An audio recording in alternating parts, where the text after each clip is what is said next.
Hoje em dia, eu acho que é um bairro que está procurando descobrir o que ele é, sabe? De verdade, assim. Acho que é um bairro em crise existencial séria.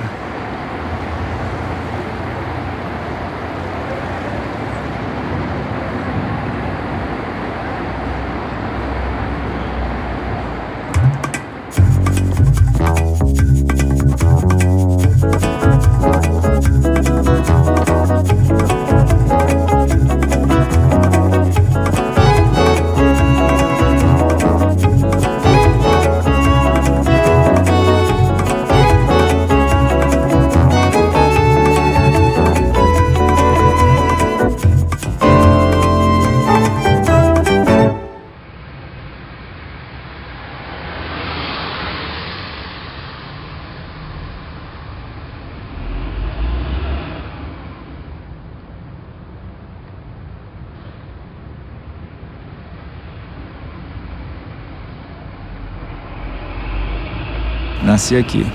E onde, por exemplo, onde era o BNH ali, que é alguns prédios, era um campo de futebol ali, tinham 3 campos de futebol, de várzea, 1º de maio, 7 de setembro, Leão do Morro.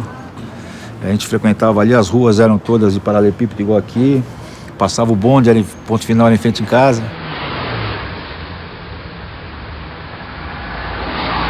Então eu frequentava naquela época aqui, era muito interessante, tinha o bonde aqui, tinha o Córrego dos Corujas, o Rio Verde, onde o pessoal até ia pescar lá. Era um negócio interessante, isso nos anos 67, 68, eu tinha 9, 10 anos.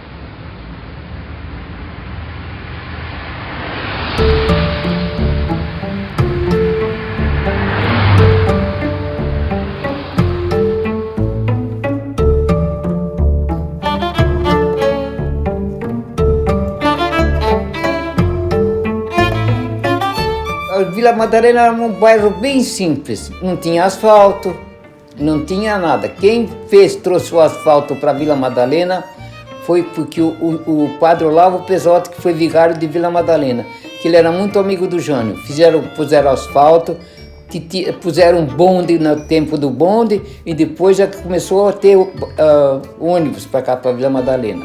Então a Vila Madalena progrediu muito. A origem do bairro, na verdade, é atribuída ao Alberto Seabra, que era um português, dono desses terrenos todos, né, e que tinham 3 filhas, a Ida, a Beatriz e a Madalena. Então, esses bairros comuns eram doações do Alberto Seabra para as filhas, né? Então, essa é uma das origens. Então, quando eu era garoto, a mistura que havia étnica era dos portugueses, dos negros também, que eram um bairro de periferia, e depois começaram a chegar os japoneses também, que vinham, eventualmente, na origem de mão de obra para fazenda e plantação, coisa do tipo, ocupar esse espaço.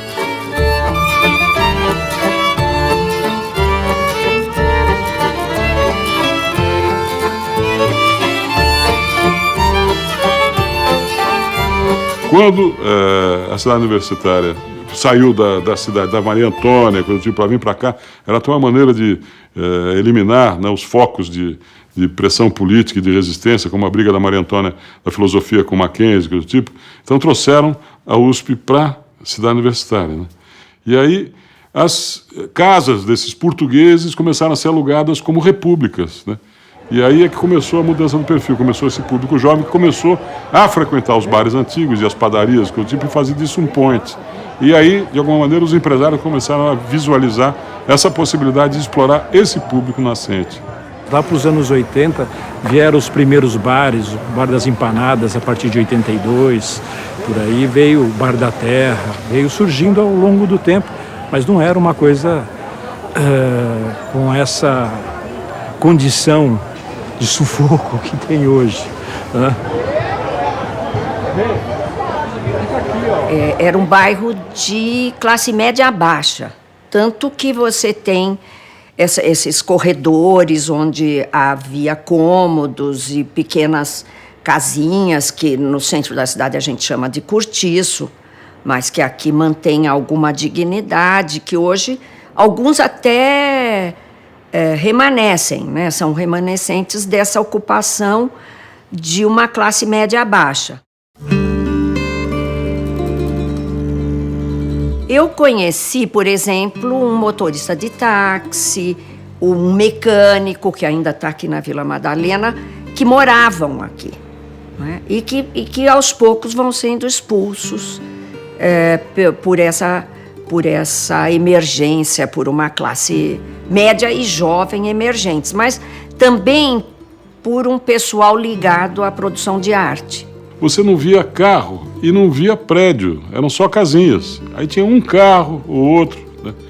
Depois, quando começam os prédios, você começa a ver os carros se enfileirando e tomando o espaço da rua, quer dizer, um sinal da verticalização e dos efeitos que ela provoca no entorno, né? Outra coisa curiosa também era a relação, né, de vizinhança ali, que você tinha uma convivência com a vizinhança. E meu irmão lembra muito disso, a gente com 4 anos de idade, a vizinha gritando do muro, Dona Marina, põe os meninos para dentro que o Getúlio se matou. Em 1954, agosto de 54, nós tínhamos 4 anos de idade, né? Então, essa coisa que a convivência com a vizinhança, né, era parte de uma harmonia geral. Agora é curioso que eu, que sou morador antigo, sou considerado estranho, né? Porque os novos, as galerias, os bares, não sei o que, é que significam o novo morador da Vila Madalena.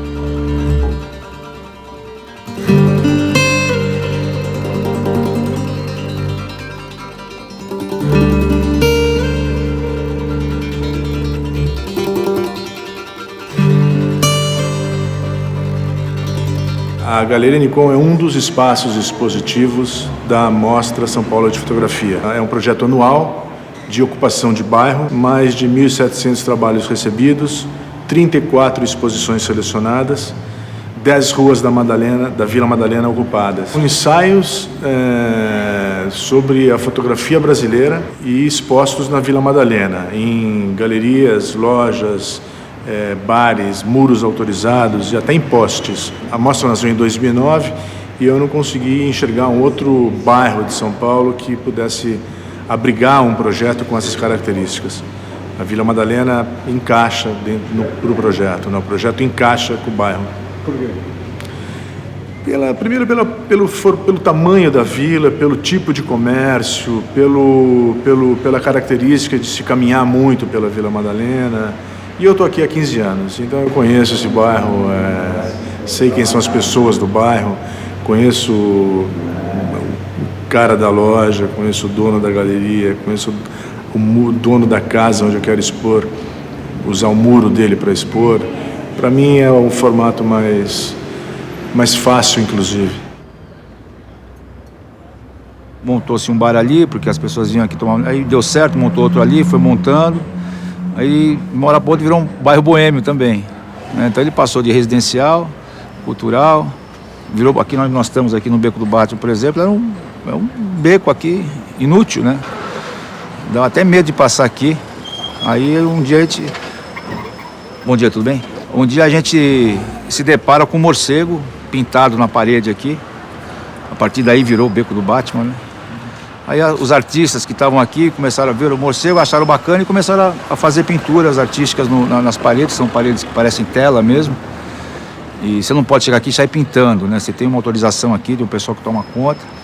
Então, essas coisas começaram a aparecer e virou um bairro cool, né? Um bairro bacana, um bairro gostoso de estar. Então você tem aqui escola de sambas, tem teatro, tem ateliê, você tem bons restaurantes. Então é um bairro gostoso de se morar também, né? Você saindo fora desse miolo dos bares e restaurantes, é um bairro gostoso para se morar. A gente gostaria que a Vila Madalena fosse um bairro turístico, mas fazer uma coisa mais organizada. Então a gente tem várias associações, várias pessoas, vários grupos trabalhando para essa melhoria, né? A parte pessoal do sossego, que trabalha tentando fazer com que a gente possa viver e dormir mais horas, né? Porque no carnaval aqui tinha gente que saía de casa para dormir no hotel e voltar só depois do carnaval, né? Hoje é de interpretar. Fui visitar a casa do Titi, mas o Titi não tava. Hoje o Titi tá. Vocês, Titi tá aí, Titi não tá. Hoje é de Titi tá. Titi tá aí, Titi não tá. Hoje é de Titi tá.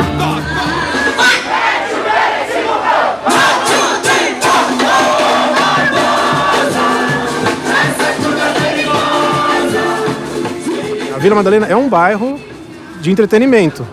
E aí tem esse outro aspecto na Vila Madalena, né? Que o bairro em si vive uma crise existencial que vai além do carnaval, né? A gente não sabe se é um bairro comercial, agora só tem empreendimento comercial saindo. Se é um bairro residencial ou se é um bairro de entretenimento. Então, assim, quando chega o carnaval parece que isso estoura, né? Como aconteceu na Copa do Mundo. Então eu acho que também não dá pra gente, né, criar essa proteção para um bairro e falar esse bairro aqui não vai poder ter isso porque os moradores não querem. Acho que tem que ter um diálogo e tem que entender qual que é a função daquele bairro para a cidade, né? Antes dela ser um bairro cultural, antes de ser um bairro boêmio, ele é um bairro residencial. Então a gente tem esses 3 tópicos vivendo juntos aqui. Não é fácil não, porque é um bairro atípico, é um bairro com ruas estreitas, é um bairro com aclives, declives e virou um point, né? Ficou famosa no mundo inteiro. Com o advento da Copa do Mundo. Então, quando você tem um evento dessa magnitude, desse tamanho, dificilmente você consegue conciliar com o morador. Nós colocamos as nossas reivindicações para a Secretaria da Cultura, a Subprefeitura de Pinheiros e os demais responsáveis, pedindo modificações no modelo do carnaval. Reduzir o número dos blocos, de reduzir o número dos dias, né? Inibir as ambulantes, né? que é combustível da festa, esse tipo de coisa, né? O que aconteceu? A prefeitura, um mês antes do carnaval, chegou com seu plano, com o dobro dos blocos, o mesmo número de dias, foram 5 semanas de carnaval. Caminhões gigantes passando pelo bairro, e as ambulantes deram cadastro para todo mundo, né? Então, dobrou o impacto da vizinhança.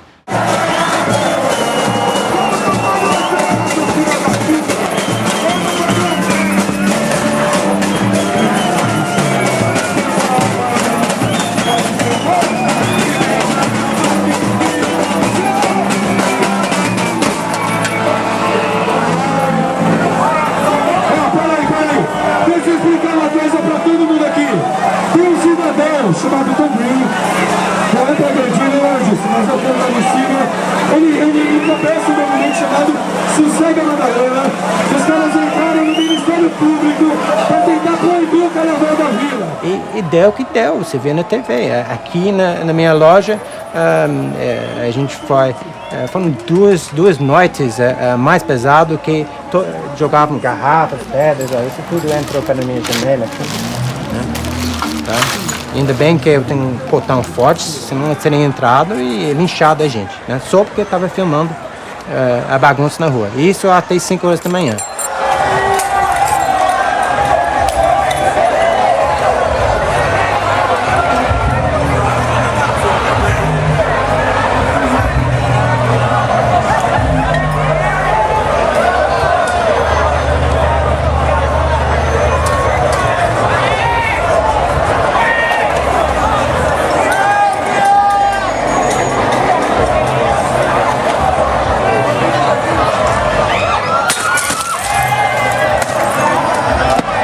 Primeiro ano que a gente saiu, o bloco era pequeno e foi muito legal porque o bloco mesmo levou pouca gente, assim, amigos do bloco, foram só 100 pessoas. Tinha muito mais gente que desceu dos prédios, foi bem espontâneo e aí a gente não teve nenhum problema.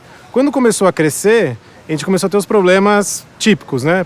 Pessoa fazendo xixi na rua, sujeira principalmente. Essas são as 2 questões que eu acho que mais incomodam, né? Deixar um rastro de bagunça pelo bairro. E também incomoda, às vezes, quando você fica muito tempo parado no lugar, aí você impede que a pessoa saia da casa dela, ou você trava o trânsito. Então, conforme o bloco foi crescendo, a gente foi tendo mais reclamações, mas a gente sempre tentou tratar, sempre tratou com a subprefeitura, a gente sempre tentou tratar com os moradores. Então, desde o começo a gente viu que é maleável, sabe? A gente viu também que os moradores não são contra o carnaval. Ele às vezes só quer ser avisado que vai ter um bloco na frente da casa dele. E acho que ele tá certo, né? Ou que a rua vai ser interrompida. Então também a gente foi percebendo que tem diálogo. Se você não dialoga, aí você traz aquela pessoa mais radical, que é contra qualquer coisa, você traz ela pro holofote e aí você não consegue fazer o carnaval acontecer.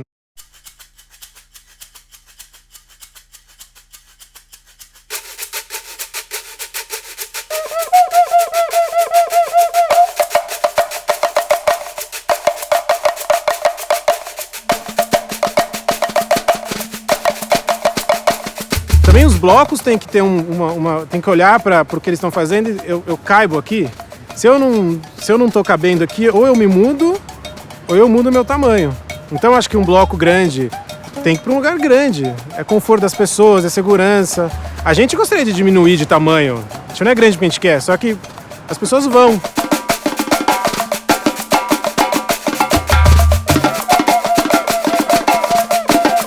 O problema dos blocos na vila não é durante o bloco, e sim pós-bloco. O pessoal permanece na vila e bardenando, quebrando as coisas, arrumando confusão com os moradores. Eu acho que tem que ter horário, sim. A gente sentia que era mais feito pro pessoal de fora vir visitar a Vila Madalena do que pros próprios moradores daqui mesmo. Então a gente pensou em fazer alguma coisa pro pessoal que mora aqui. Então a gente resolveu fazer uma rua um pouco mais afastada daquele miolo que todo mundo conhece, para o pessoal ter um pouco mais de liberdade, para os moradores se sentirem à vontade e virem participar da nossa brincadeira, né, que a gente chama. Deu certo? Deu super certo. Teve umas 1.500 pessoas no nosso bloco. A gente fez uma roda de samba e o carro de som também chegou. E aí a gente começou a fazer só marchinha de carnaval. Aí por volta de umas 5, 6 horas da tarde a gente saiu para dar uma volta pela região.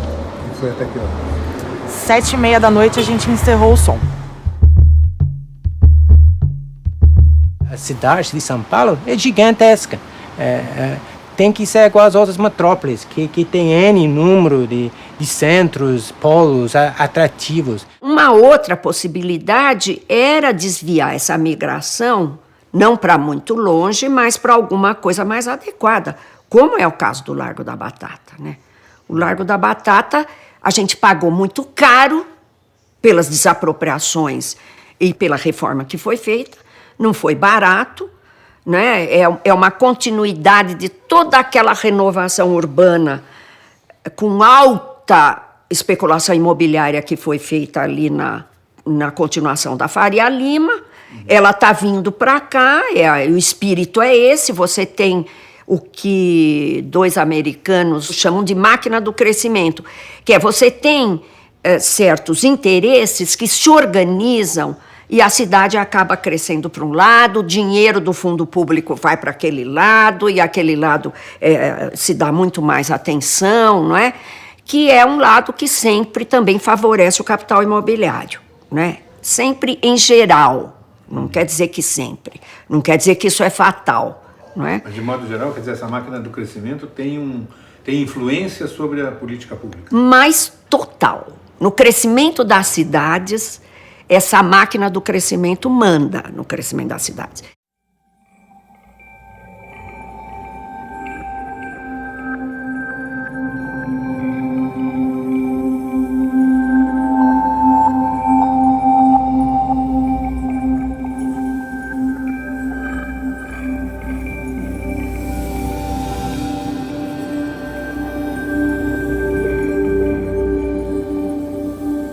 Vila Madalena, de certo modo, ela resistiu bastante a uma mudança no patrimônio edificado, vamos dizer assim. É muito recente esses novos edifícios. A especulação imobiliária, ela tem um impacto que os economistas não enxergam.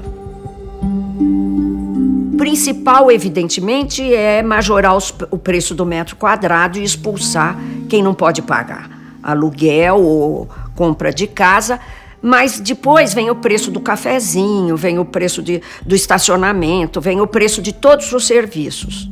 E você tem aqui esse movimento que é profundamente negativo. Você tem, para citar um caso que era de uma empresa de venda de produtos orgânicos, que infelizmente fechou e colocou uma placa no portão. Fechamos por causa do preço do aluguel.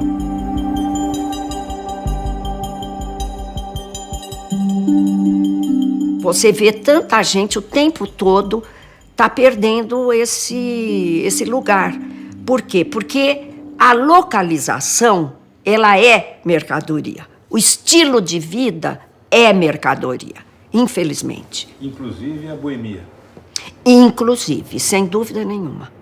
Sem dúvida nenhuma, você tem alguma coisa que isso é transformado em dinheiro. O pessoal dos prédios não frequenta o bairro. Quem frequenta o bairro são os moradores mais antigos, que estudaram, que cresceram aqui no bairro. Esses sim, os moradores, mas eu acho que não... O que vai acontecer é ficar tudo vertical. Infelizmente, essas pessoas acabam saindo daqui porque o preço desses prédios é muito exorbitante. Então, o pessoal acaba indo para os bairros em volta, assim, Lapa, um pouco mais lá para baixo, Pinheiros. Tem gente que está deixando a Vila Madalena, conheço. Isso aí vem em ondas, né? Teve gente, inclusive, que deixou e foi parar aí no quilômetro X da rodovia Y. É isso que vai fazer. Vai para o urban sprawl, para o espalhamento, né? Ou seja, acaba o movimento pendular, a pessoa morava aqui e trabalhava no centro. Essa pessoa vai para longe daqui, Cotia, por exemplo, quilômetro 40, 23 da Raposo, e esse movimento pendular acaba prejudicando o trânsito, ou seja, a pessoa acaba prejudicando.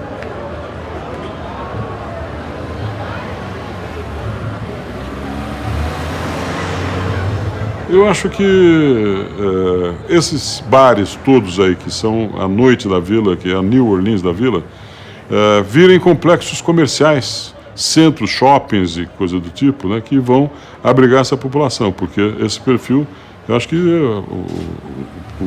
o empresário não vai abdicar, né, de ter esse povo à disposição ali como mercado, né? Mas eu acho que a tendência é essa vida noturna migrar para um shopping center na região aqui. Duas coisas. Primeiro, atender a legislação existente ou remodelá-la para que haja efetivamente uma fiscalização adequada. E segundo, a gente precisa criar mais espaços de fruição para a cidade de São Paulo.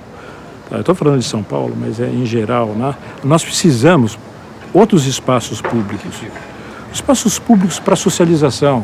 Pode ser a mesa, a rua, pode ser espaços de dança, espaços de arte. Você pega o Largo da Batata aqui, parece que é um alarme de incêndio. Já viu o alarme de incêndio?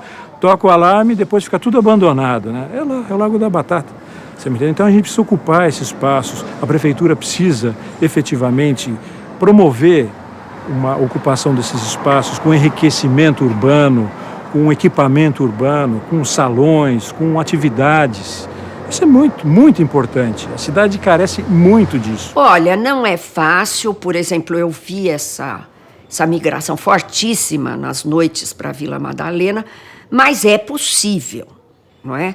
Não é fácil contentar todo mundo, que é uma coisa muito difícil nos governos atualmente, é essa ideia de que para você se eleger você não pode fazer nada negativo.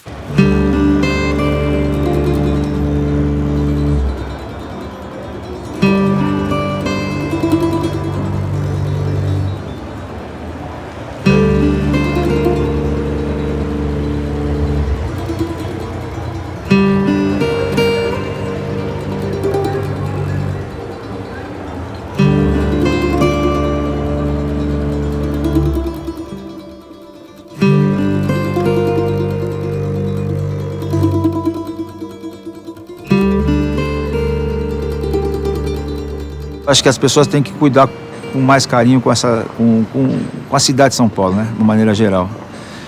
A gente fala de Vila Madalena, mas acho que tem que cuidar do centro da cidade de São Paulo, dos outros bairros, tentar, de repente, fazer uma Vila Madalena em outros lugares. Assim, é preservar cada cantinho da cidade bacana, porque se a gente for deixar as pessoas tomarem conta do jeito que elas tomam conta, a tendência é acabar, eu acho. A tendência é você deteriorar qualquer é uma peça de roupa, né? Você usa ela todo dia, lava, tu usa todo dia, lava, mas chega uma hora que você não vai ter mais a peça. E eu acho que você tem que ter esse equilíbrio na cidade de São Paulo como um todo.